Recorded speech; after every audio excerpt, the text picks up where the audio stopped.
पिता और पुत्र। एक बार पिता और पुत्र जलमार्ग से यात्रा कर रहे थे और दोनों रास्ता भटक गए। वे दोनों एक जगह पहुँचे जहाँ दो टापू आसपास थे। पिता ने पुत्र से कहा, अब लगता है हम दोनों का अंतिम समय आ गया है। दूर दूर तक कोई सहारा नहीं दिख रहा है। अचानक उन्हें एक उपाय सूझा। अपने पुत्र से कहा, वैसे भी हमारा अंतिम समय नज़दीक है, तो क्यों ना हम ईश्वर की प्रार्थना करें। उन्होंने दोनों टापू आपस में बांट लिए, एक पर पिता और एक पर पुत्र, और दोनों अलग अलग ईश्वर की प्रार्थना करने लगे। पुत्र ने ईश्वर से कहा, हे भगवान, इस टापू पर पेड़ पौधे उग जाएं, जिसके फल फूल से हम अपनी भूख मिटा सकें। प्रार्थना सुनी गई। तत्काल पेड़ पौधे उग गए और उसमें फल फूल भी आ गए।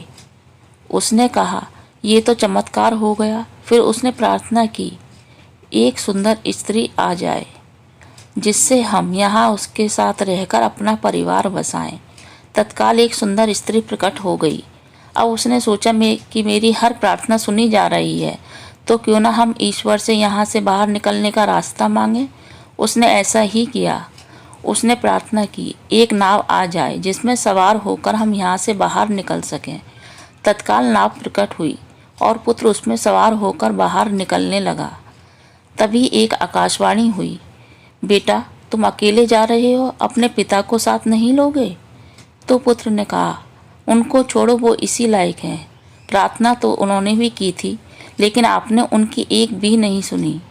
शायद उनका मन पवित्र नहीं है, तो उन्हें इसका फल भोगने दो। आकाशवाणी कहती है, बेटा, क्या तुम्हें पता है कि तुम्हारे पिता ने क्या प्रार्थना की।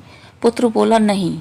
तो सुनो, तुम्हारे पिता ने एक ही प्रार्थना की, हे भगवान, मेरा बेटा आपसे जो मांगे उसे दे देना।